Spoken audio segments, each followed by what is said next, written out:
മക്കളെ അനുഗ്രഹിക്കുക. Bless the children. മക്കളെ അനുഗ്രഹിക്കുക എന്ന് പറയുമ്പം കൂടുതൽ ഇൻട്രസ്റ്റ് എടുക്കുന്നത് അമ്മമാരാണ്.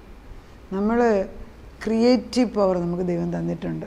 മക്കളെ ഗർഭം ധരിച്ച് 9 മാസം നമ്മൾ ചുമന്ന് അവർക്ക് വേണ്ടി പ്രാർത്ഥിച്ച് പിന്നെ അവരെ വളർത്തി അവരെ ഒരു നിലയാക്കിയാലും നമ്മൾ വീണ്ടും വീണ്ടും മരിക്കുന്നിടം വരെ നമ്മൾ അവർക്ക് വേണ്ടി പ്രാർത്ഥിച്ചു കൊണ്ടേയിരിക്കും. അതാണ് ഒരു വിശുദ്ധയായ അമ്മയുടെ ജോലി. അത് നമ്മളെല്ലാവരും ചെയ്യുന്നുണ്ട്. ആ കൂട്ടത്തിലുള്ളവരാണല്ലോ ഞാനീ പറയുന്ന വചനം കേൾക്കുന്നത്. വേദപുസ്തക അടിസ്ഥാനത്തിൽ ദൈവം കുടുംബം സൃഷ്ടിച്ച ദൈവമാണ്. ദൈവത്തിൻ്റെ പ്രമോദം മനുഷ്യ മക്കളോടുകൂടിയാണ്. ഒരു കുടുംബം എന്ന് പറഞ്ഞാൽ അതിൽ അപ്പനും അമ്മയും മക്കളുമുണ്ട്. സ്ത്രീയും പുരുഷനും കൂടെ ഒന്നിച്ച് ചേർന്ന് അവർ പ്രക്രിയേറ്റ് ഉണ്ടാകുന്ന മക്കളെയാണ് കുഞ്ഞുങ്ങളെന്ന്, സ്വന്തം മക്കൾ. പിന്നല്ല, അവർക്ക് മക്കളില്ലെങ്കിൽ അഡോപ്റ്റ് ചെയ്യാം. അതും ദൈവം. സെറോഗേറ്റ് ഉണ്ട്, മറ്റുള്ളവരിൽ ബീജം ഇട്ടിട്ട് അങ്ങനെ ഉണ്ടാക്കുന്ന. പക്ഷേ ഇതൊന്നും അല്ല, അത് ആണും പെണ്ണും കൂടെ ചേരുന്നത് കുടുംബം അല്ല. വ്യക്തമായിട്ട് ഞാൻ പറയുകയാണ്, അത് ശാപം, നശിക്കപ്പെട്ടത്. അത് abomination to the living God. ദൈവത്തിന് ചേരാത്തതിലൊന്നും നമ്മൾ യേശു പറയണ്ട. ഇപ്പം നമ്മൾ മിണ്ടാതിരുന്നാണല്ലോ ഈ സുവിശേഷകന്മാർ. അപ്പം ഞാനൊക്കെ സൗദി അരാംകോയിലൊക്കെ ആയിരുന്നു. ഇപ്പം വർഷങ്ങൾക്ക് 40-35 വർഷങ്ങൾക്ക് മുമ്പുള്ള കാര്യമായി പറയുന്നത്. അന്നൊക്കെ നമ്മൾ കാണുന്നത് TD ജെയ്ക്സ്, പിന്നെ ബെന്നി ഹിന്ന്, പിന്നെ ജോയ്സ് മേയർ, ഇവരൊക്കെ വലിയ റോഡ് പാസിൽ ഇങ്ങനെയൊക്കെ വലിയ പ്രവാചകന്മാർ ഗോഡ് TV എന്ന് പറഞ്ഞൊരു ജീവിക്കാത്ത അവരാണ് വചനം പ്രഘോഷിക്കുന്നത്. അവരൊക്കെ പറഞ്ഞ് കുറേ പേര് ദൈവത്തിൻ്റെ ആത്മാവാണ്. എന്നാൽ majority of speakers they never talk about God and bringing children in the blessed area. അത് ചർച്ചുകളിൽ, അതായത് ഒരു സ്ഥലത്തിൻ്റെ അഭിവൃദ്ധി ആ പ്രദേശത്തെ പള്ളിയെ ആശ്രയിച്ചിരിക്കും, അല്ലെങ്കിൽ ഒരു സഭയെ ആശ്രയിച്ചിരിക്കും. അവരാണ് അതിൻ്റെ കടിഞ്ഞാൺ പിടിക്കേണ്ടത്. ഒരു ദേശം അനുഗ്രഹിക്കണമെങ്കിൽ അവിടുത്തെ ചർച്ചാണ് അതിൻ്റെ മൂല്യ കാരണം. അതില്ല എങ്കിൽ ബേത്ലഹേമിൽ ഭക്ഷണമില്ലാതാകുമ്പോൾ മനുഷ്യൻ അലഞ്ഞു പോകും. ഇടയൻ ആടുകളെ നോക്കിയില്ലെങ്കിലും അവർ ചിതറിപ്പോകും. ഇതൊക്കെ വേദപുസ്തകത്തിൽ എഴുതിയിരിക്കുന്നു. നമുക്ക് ഉള്ള ചുമതല നമ്മുടെ അടുത്ത തലമുറകളെ, പ്രത്യേകിച്ച് സ്വന്തം മക്കളെ ദൈവത്തിലാക്കുക. അത് നമ്മുടെ ഒരു ബൗണ്ടഡ് ഡ്യൂട്ടിയാണ്. പിന്നെ ദൈവം ഒരു വാഗ്ദത്തം തന്നിട്ടുണ്ട്, നിൻ്റെ സന്തതിയെ ഞാൻ അനുഗ്രഹിക്കും എന്ന് പറഞ്ഞാൽ അതിൽ പിടിച്ച് നിൽക്കുക.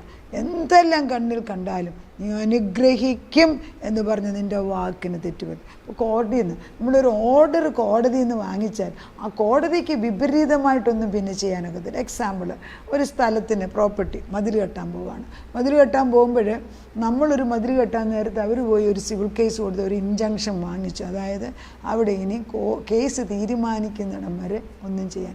എന്ത് സംഭവിക്കും? ആ കേസ് ചിലപ്പം 12-20 കൊല്ലം കിടക്കും. അതുവരെ ആ മതിൽ പണിയുമില്ല. കാരണം കോടതിയിൽ നിന്നൊരു ഓർഡർ വന്ന് കിടക്കുന്നു.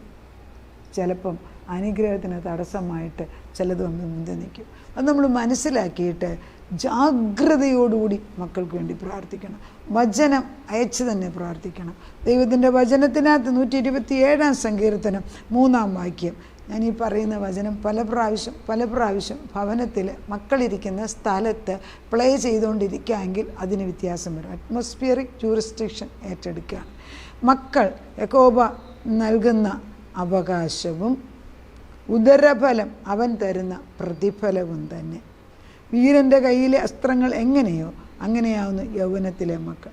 അവയെക്കൊണ്ട് തൻ്റെ ആപനാഴിക നിറച്ചിരിക്കുന്ന പുരുഷൻ ഭാഗ്യവാൻ. നഗരവാതിക്കൽ വെച്ച് ശത്രുക്കളോട് സംസാരിക്കുമ്പോൾ അങ്ങനെയുള്ളവർ ലജ്ജിച്ച് പോകുകയില്ല. കണ്ടോ, യഹോവ പറയാണ്, മക്കൾ ദൈവം തന്ന അവകാശം. നമ്മൾ ഈ പ്രോപ്പർട്ടിയെല്ലാം വലിച്ചു കൂട്ടി വെക്കുന്നില്ല. മക്കളാണ് നമ്മുടെ. 12 മക്കളുള്ള കുടുംബങ്ങളിൽ ഇപ്പം കുറവാണ്, 7-8ഒക്കെയാണ്. പക്ഷെ അവർ 7-8 പിള്ളേരെ ഒന്നിച്ച് വളർത്തിയിട്ട് അവരൊന്നിച്ച് പിന്നെ ഒരു വളർന്നു കഴിഞ്ഞ് കുടുംബമായിട്ട് ഒന്നിച്ച് കൂടുമ്പോൾ അതെന്തൊരു സന്തോഷമാണ്. അതൊന്നും നമ്മുടെ അതൊക്കെ പ്രത്യേകിച്ച് നമ്മുടെ ഈ ട്രാവൻകൂർ സൈഡിൽ നിന്നൊക്കെ അങ്ങ് മാറിപ്പോയി. എന്നാൽ കാത്തലിക്സിൻ്റെ ഇടയ്ക്ക് ഇപ്പോഴും ഉണ്ടത്. അതൊരു നല്ല കാര്യമാണ്. ദൈവം മക്കളാണ് എൻ്റെ അവകാശമെന്ന് ചെറുപ്പത്തിലേ പറഞ്ഞു കൊടുത്തില്ല എങ്കിൽ നമ്മൾ പഠിച്ച് ഡിഗ്രി എടുത്ത് മറ്റേത് ചെയ്തു മറിച്ചോട്ട് കാശ് കൂട്ടി വെച്ച് ബാങ്കിലിട്ട് വസ്തു വാങ്ങിച്ച് ഇങ്ങനെ പറഞ്ഞുകൊണ്ട് നടക്കും. എവിടെയെങ്കിലും നമ്മുടെ ശ്രദ്ധ പോകുമല്ലോ. പക്ഷെ വചനം പറയുന്ന മക്കളാണ് നിൻ്റെ അവകാശം. ഉദരഫലം അവൻ തരുന്ന പ്രതിഫലം. ദൈവമേ, നീ തരുന്ന പ്രതിഫലം നല്ലത് തന്നെ എന്ന് വിശ്വസിക്കുന്നു. അതുകൊണ്ട് നമ്മുടെ ആവനാഴി നിറയ്ക്കണം എന്നാണ് പറയുന്നത്. നമ്മൾ ഈ ദാനിയേലിനകത്ത് ഇത് പല പ്രാവശ്യം കേൾക്കുക, പല പ്രാവശ്യം. ദാനിയേലിനകത്ത് 4 ബാലന്മാരെ കുറിച്ച് വന്നു, ശദ്രക്, മേശ, അബേദ്നെഗോ ആൻഡ് ദാനിയേൽ. ഈ 4 പേരും എങ്ങനെയാണ് അവർ ദൈവത്തിൻ്റെ മക്കളാണ് എങ്കിലും അവരിപ്പോൾ അവരുടെ സ്വന്തം ഭവനത്തിലല്ല താമസിക്കുന്നത്. അവർ രാജകൊട്ടാരത്തിൽ, ദാനിയേൽ ബെൽഷസ്സർ എന്ന രാജാവിൻ്റെ കൊട്ടാരത്തിലാണ് ഇവർ 4 പേരും.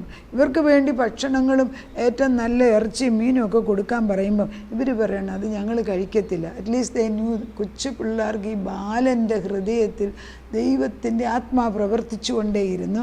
അതിനാൽ ഇവർ പറയുന്നു ഞങ്ങൾക്ക് ഈ ഭക്ഷണമൊന്നും വേണ്ട, വെജിറ്റബിൾ മാത്രം മതി. അത് കഴിഞ്ഞിട്ടൊരു 10 ദിവസം ഇങ്ങനെ തന്നിട്ട് ഒന്ന് പരീക്ഷിച്ച് നോക്കും. 10 ദിവസം പരീക്ഷിച്ച് കൊടുത്തു കഴിഞ്ഞപ്പോൾ അവരെക്കുറിച്ച് പറയുന്ന ഭാഗമാണ് 1 ദാനിയേലിൻ്റെ 1-ാം അധ്യായത്തിന് 18. ആ 4 ബാലന്മാർക്കോ ദൈവം സകല വിദ്യയിലും ജ്ഞാനത്തിലും നിപുണതയും സാമർഥ്യം കൊടുത്തു. ആരാ കൊടുത്തത്? ദൈവം. മറ്റവന്മാരുമൊക്കെ അവിടെയുണ്ട്. ബാബിലോണിയയിലൊക്കെ ഇത് അങ്ങേയറ്റം വലിയ സമർത്ഥന്മാർ ജീവിച്ച കാലമാണെന്ന് ഓർക്കണം. അതായത് ബർസസ് രാജാവെന്ന് പറഞ്ഞവൻ അവന് അറിയപ്പെടുന്ന ഒരു രാജാവാണ്. പക്ഷേ ഈ രാജാവിൻ്റെ മുമ്പിൽ അവിടെയുള്ള ബാലന്മാരെക്കാട്ടിലും മിടുക്കരായിട്ട് ഈ പിള്ളേരാണ് നിൽക്കുന്നത്. എന്നിട്ടുണ്ട് ദാനിയേൽ സകല ദർശനങ്ങളെയും സ്വപ്നങ്ങളെയും സംബന്ധിച്ച് വിവേകിയായ ജ്ഞാനം, ദൈവത്തിൻ്റെ ജ്ഞാനം കൊടുത്തിരുന്നു. ഇതാണ് നമ്മളും പ്രാർത്ഥിക്കുന്നത്. വിവേകമുള്ള മക്കളെ തരണമേ. അവരെ സന്നിധിയിൽ കൊണ്ടുവരുവാൻ രാജാവ് കൽപ്പിച്ചിരുന്ന കാലം തികഞ്ഞപ്പോൾ ഷണ്ണാധിപൻ അവരെ നെബൂഖദ്നേസറിൻ്റെ സന്നിധിയിൽ കൊണ്ടുവന്നു. രാജാവ് അവരോട് സംസാരിച്ചാൽ അവരിൽ എല്ലാവരിലും വെച്ച് ദാനിയേൽ, ഹനന്യാവ്, മിശായേൽ, അസര്യാവ് എന്നിവർക്ക് തുല്യമായി ഒരുത്തനെയും കണ്ടില്ല. അവർ രാജസന്നിധിയിൽ ശുശ്രൂഷയ്ക്ക് നിന്നു. രാജാവ് അവരോട് വിവേക സംബന്ധമായി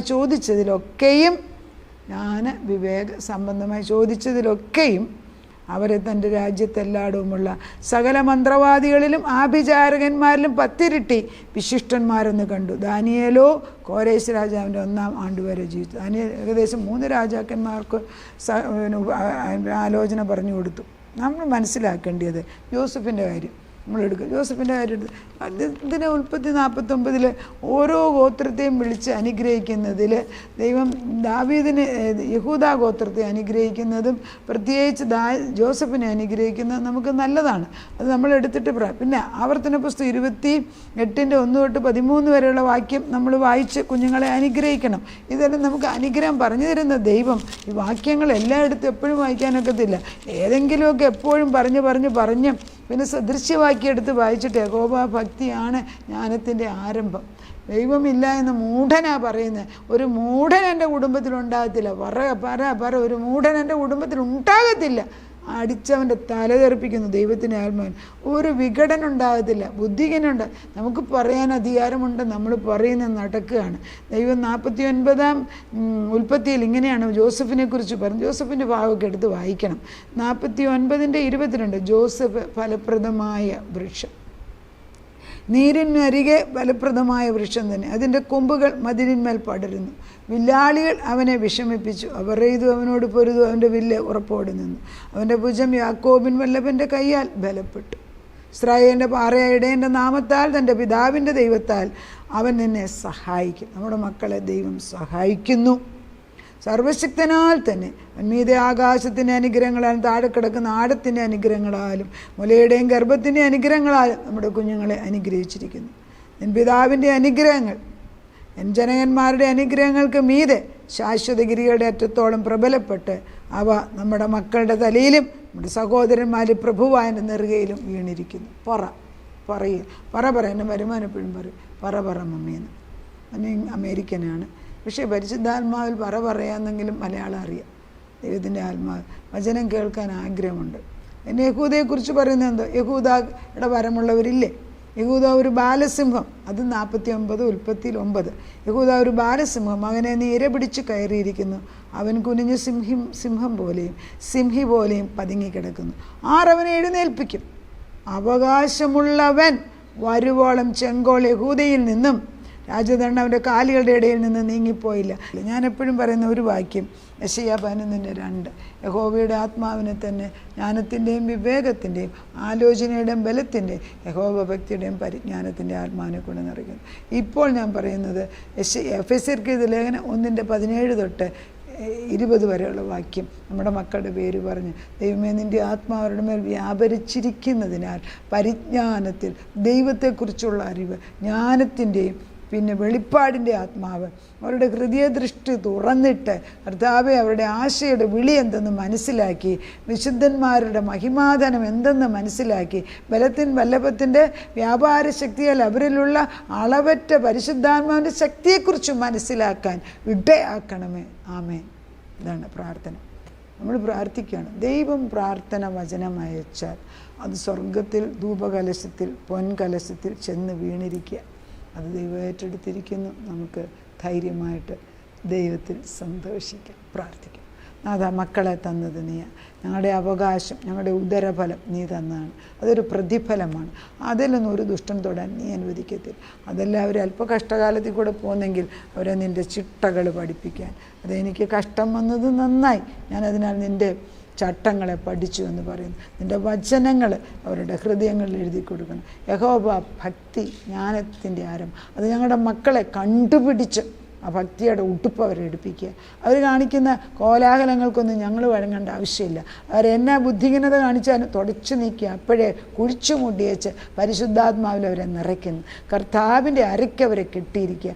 ദൈവവചനം ശക്തമായ വിധത്തിൽ ചെന്ന് പ്രവർത്തിച്ച് അത് ഫലമായി പൂത്ത് കായ് പാലിച്ച് ഫലമുണ്ടായി അത് വൃക്ഷമായി, വലിയ വൃക്ഷമായി, ജീവവൃക്ഷമായി ആകുന്നിടം വരെ പ്രാർത്ഥിപ്പിക്കണം.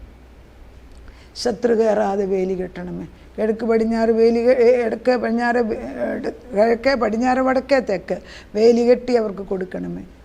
വടക്കിനോട് തടുത്തു വെക്കരുത്, തെക്കിനോട് കൊട്ടുക്കേ എന്ന് പറയുന്ന ദൈവശബ്ദം ദൈവ മക്കൾക്ക് അനുകൂലമായിട്ട് പരീക്ഷയിൽ ശരിയായിട്ട് വായിക്കാനും കൂർമ്മ ബുദ്ധിയോടത് പഠിച്ചെടുക്കാനും പഠിച്ചത് ഓർത്തിരിക്കാനും പഠിച്ചത് എഴുതുമ്പോൾ നല്ല മാർക്ക് കിട്ടാനും ജീവിതത്തിൽ ആനുകൂല്യം ഇട്ട് കൊടുക്കണം. ഫേവർ.